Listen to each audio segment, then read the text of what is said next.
এই গরমে শরীরকে ঠান্ডা রাখতে প্রতিদিন কিন্তু একটা করে এই স্বাস্থ্যকর লাড্ডু ট্রাই করতে পারেন। তাছাড়াও শরীরকে ঠান্ডা রাখার সাথে সাথে এটা কিন্তু হেল্প করে ইমিউন শক্তি বাড়াতে।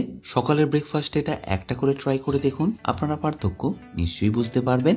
এছাড়াও রেসিপিটা পারফেক্টলি করার জন্য সাথে অবশ্যই থাকবে অনেক tips and tricks. By the way, আমি শেফ অতনু, আপনারা দেখছেন অতনু রান্নাঘর, আর আজকে আমাদের রেসিপি হেলদি লাড্ডুর।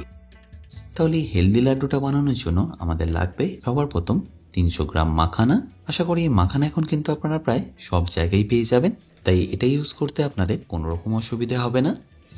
আচ্ছা, এবার বলে রাখি, এই পুরো লাড্ডুটা বানানো হবে কিন্তু এই 200 গ্রাম ঘিতে। আমি এখন যে কোয়ান্টিটিতে বানাচ্ছি তাতে মোটামুটি ধরে রাখেন প্রায় 40টার মতো লাড্ডু হবে। তাই যদি আপনারা এর থেকে কম পরিমাণের লাড্ডু করতে চান, সেক্ষেত্রে আপনারা সব উপকরণই একটু একটু করে কমিয়ে নেবেন।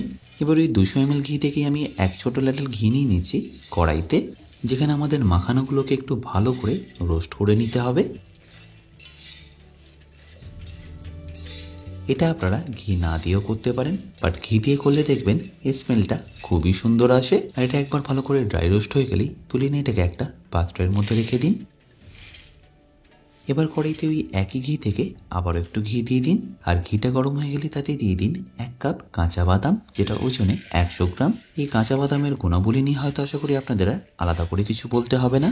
যে কটা উপকরণ ব্যবহার করব দেখবেন প্রতিটাই কিন্তু খুবই স্বাস্থ্যকর। তাই এই লাড্ডুতে আপনারা পার্টিকুলারলি পেয়ে যাবেন প্রোটিন, আয়রন, ক্যালসিয়াম, ভিটামিন, এই সব কিছু, যেটা আপনাদের ইমিউন শক্তি বাড়াতে ও শরীরকে এনার্জি দিতে অনেকটাই সাহায্য করবে। আর এপাশে নিশ্চয়ই দেখতে পেলেন কাঁচা বাদামের সাথে সাথে আমি এপাশে কাঠবাদাম, কাজু আর খরবুজার বীজ ভালো করে একটু সতে করে নিয়েছি।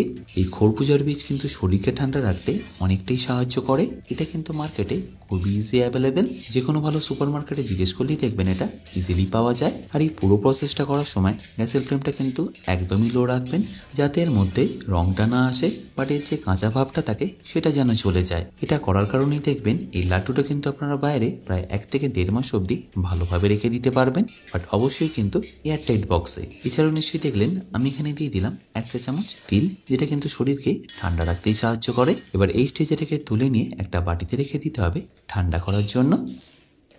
এই নাটসগুলো তুলে নেওয়ার পরে যে ঘিটা পড়ে রইল তার মধ্যে দিয়ে দেবো 2 cup desiccated coconut. Basically desiccated coconut হলো আমরা যে নারকেলটা খেয়ে থাকি সেটাকে ডিহাইড্রেট করা। ডিহাইড্রেট করলে নারকেলের মধ্যে যে মিনারেলসটা থাকে সেটাকে কমপ্লিটলি বাদ দেওয়া যায়। তাই এই লাড্ডুটা যাতে অনেকদিন ভালো থাকে সেই জন্যই আমি এখানে এই নারকেলটা ব্যবহার করলাম। যে কোনো মার্কেটে বা মুদিখানার দোকানে এটা আপনারা ইজিলি পেয়ে যাবেন। আর যদি আপনারা ফ্রেশ নারকেল ব্যবহার করতে চান তাহলে সেটাও করে নিতে পারেন। আর সেই ক্ষেত্রে লাড্ডুগুলোকে আপনারা বেশি দিন কিন্তু স্টোর করতে পারবেন না, তাই চেষ্টা করবেন এই ডেজিকেটেড কোকোনাটই ব্যবহার করার। লো ফ্লেমে ভালো করে এটাকে রোস্ট করে নিন। যখনই দেখবেন এর থেকে খুব সুন্দর একটা গন্ধ বেরোচ্ছে, এটাকে নামিয়ে নিয়ে একটা বাটিতে রেখে দিন। আচ্ছা, এবার দেখুন আপনাদের কি কি ক্রাশ করে নিতে হবে আর কোনটা পাউডার করে নিতে হবে। প্রথমে যে মাখানাগুলোকে রোস্ট করেছিলাম সেটাকে ভালো করে ক্রাশ করে নেব। তারপর যে নাটসগুলো আমরা ভালো করে সতে করেছিলাম সেটাকেও ভালো করে ক্রাশ করে নেব। আচ্ছা, এবার আমি এখানে নিয়ে নেব 200 গ্রাম রোস্ট করা ছোলা। ছোলা ভাজাও পাওয়া যায়, আবার এইভাবে রোস্ট করাও পাওয়া যায়।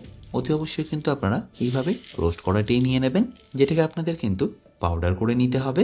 আচ্ছা, এবার এখানে আমি আগে থেকে কিছুটা কিশমিশ ভিজিয়ে রেখেছিলাম, যেটাকে আমি একটু রাফলি চপ করে নিচ্ছি। লাড্ডুটা খাবার সময়টা যখন মুখে পড়বে দেখবেন বেশ ভালোই লাগবে খেতে।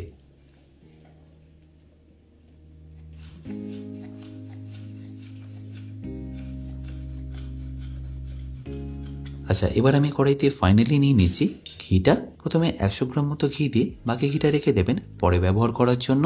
আর ঘিটা অল্প গরম হয়ে গেলেই এখানে আমাদের দিয়ে দিতে হবে ছোলার পাউডারটা, যেটা আমরা একটু আগেই করলাম। তারপর ফ্লেমটা লো রেখে এটাকে ভালো করে মেশাতে থাকুন। মোটামুটি ধরে নিন 3 থেকে 4 মিনিট থেকে কিন্তু আপনাদের ভালো করে মেশাতে হবে, যাতে এর মধ্যে থেকে কাঁচা গন্ধটা একদমই চলে যায়।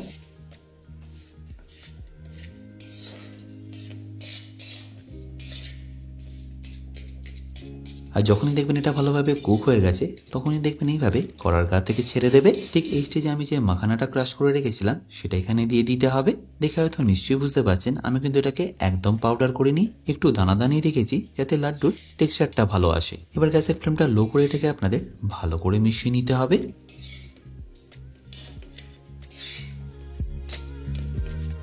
আর এটা ভালো করে মেশানো হয়ে গেলেই এখানে আমি বাকি উপকরণগুলো দিয়ে দেবো। প্রথমে যে নাটসগুলো আমি ক্রাশ করে রেখেছিলাম সেটা এখানে দিয়ে দিচ্ছি। তারই সাথে দিয়ে দেবো আগে থেকে রোস্ট করে রাখা ডেসিকেটেড কোকোনাট, তারপর চপ করে রাখা কিশমিশটা দিয়ে ভালো করে এটাকে একবার মিশিয়ে নিন। যেহেতু আগে থেকে আমি সবকিছু ভালো করে রোস্ট করে রেখেছি তাই এই সময় আপনাদের জাস্ট এটাকে মিশিয়ে নিলেই হবে, আলাদা করে আর কুক করতে হবে না। আর ভালো করে মেশানো হয়ে গেলেই বুঝতে পারবেন এটা এখন কতটা ড্রাই আর কতটা ময়েস্ট রয়েছে। আর সেই অনুযায়ী 200 গ্রাম ঘিয়ের মধ্যে যতটা বাকি ছিল সেটা এখানে দিয়ে দিন। আমার এখানে পুরো 200 গ্রামই ঘি লেগে গেছে। আপনাদের যদি মনে হয় একটু কম পরিমাণে করবেন সেক্ষেত্রে আবারও বলছি পরিমাণগুলো একটু কমিয়ে নেবেন। আচ্ছা, এখানে বলে রাখি আমি কিন্তু এরকম প্রচুর হেলদি অপশন দেখিয়েছি আমার বেসিক কুকিং কোর্সে, যেখানে আপনারা পেয়ে যাবেন প্রায় 60টারও বেশি ভিডিও, যেগুলো আপনাদের হেল্প করবে নিত্য প্রয়োজনীয় রান্নাগুলোকে আরও সুস্বাদু করে তোলার জন্য। লিঙ্কটা যদিও আমি ডেসক্রিপশনে দিয়ে দিয়েছি, তাও ওটা পারচেস করতে গেলে আপনাদের ভিজিট করতে হবে আমার নিজস্ব ওয়েবসাইট www.otanurrannaghar.com এ। আর কিনতে যদি কোনো রকম অসুবিধা হয় আমার সাথে এই হেল্পলাইনে যোগাযোগ করতে পারেন। আচ্ছা, এবার গ্যাসটা বন্ধ করার আগে আর কি দিয়ে দিতে হবে দেখে নিন। সর্বপ্রথম দিয়ে দিচ্ছি 1 চা চামচ ব্ল্যাক পেপার পাউডার বা গোলমরিচ গুঁড়ো, আর তারই সাথে একটু ফ্লেভার আর গন্ধের জন্য লাগবে 1/2 চা চামচ এলাচ গুঁড়ো। ব্যাস, এবার গ্যাসের ফ্লেমটা বন্ধ করে এটাকে হালকা একটু ঠান্ডা হতে দিন। আর ততক্ষণ এখানে এটাকে বাইন্ড করার জন্য আর কি করতে হবে দেখে নিন। একটা এরকম ননস্টিকের ফ্রাই প্যান বা অন্য যে কোনো পাত্রে নিয়ে নিন মিশ্রি। আপনারা হয়তো নিশ্চয়ই জানেন এই মিষ্টি গরমের জন্য কতটা উপকারী। আর এই মিষ্টিটাকে আপনাদের মেল্ট করে নিতে হবে সামান্য একটু জল দিয়ে। একটু ফুটলেই দেখবেন এই মিষ্টিগুলো একদম কমপ্লিটলি জলের মধ্যে ডিজলভ হয়ে গেছে বা গলে গেছে। তারপর ওয়েট করুন 2 থেকে 3 মিনিট এটা একটু ঘন হয়ে যাওয়ার।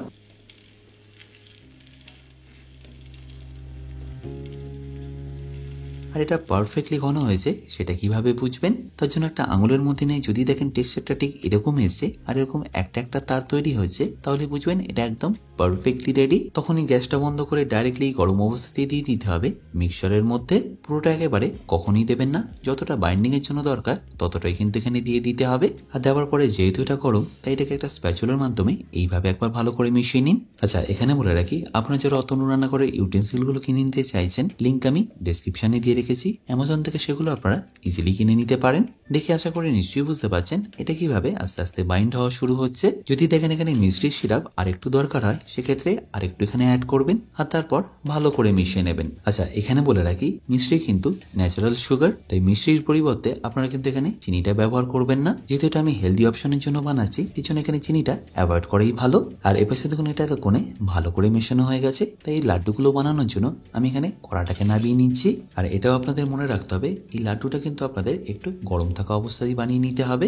আমি যেহেতু গ্লাভস পরে করছি তাই এর মধ্যে আলাদা করে আর ঘি অ্যাপ্লাই করলাম না, বাট আপনারা চেষ্টা করবেন হাতে একটু ঘি লাগিয়ে নেওয়ার, তাহলে টেক্সচারটা খুবই সুন্দর আসে। আর এখানে তো আপনাদের আলাদা করে কোনো শেপ দিতে হচ্ছে না, প্রথমে সামান্য একটু তুলে নিয়ে এইভাবে প্রেস করে নিন যাতে এটা ভালোভাবে বাইন্ড হয়ে যায়। তারপর একটু ঘুরিয়ে নিলেই দেখবেন এরকম নাড়ু বা লাড্ডুর মতো শেপ চলে আসবে। ব্যাস, তাহলে রেডি আপনাদের স্বাস্থ্যকর লাড্ডু। আবারও বলছি ব্রেকফাস্টে এটা এই গরমে একটা করে অ্যাড করে দেখুন, বাচ্চা থেকে বড় সবার জন্য এটা স্বাস্থ্যকর। আশা করি সম্পূর্ণ রেসিপিটা আপনাদের নিশ্চয়ই ভালো লাগবে। আর ভালো লাগলে প্রতিবারের মতো আমাকে কিন্তু কমেন্টে জানাতে ভুলবেন না। বাই দ্য ওয়ে, আমি শেফ অতনু, আপনারা দেখছিলেন অতনু রান্নাঘর। দেখা হচ্ছে আপনাদের সাথে একটা নতুন রেসিপি নিয়ে নেক্সট এপিসোডে। ভালো থাকবেন, সুস্থ থাকবেন।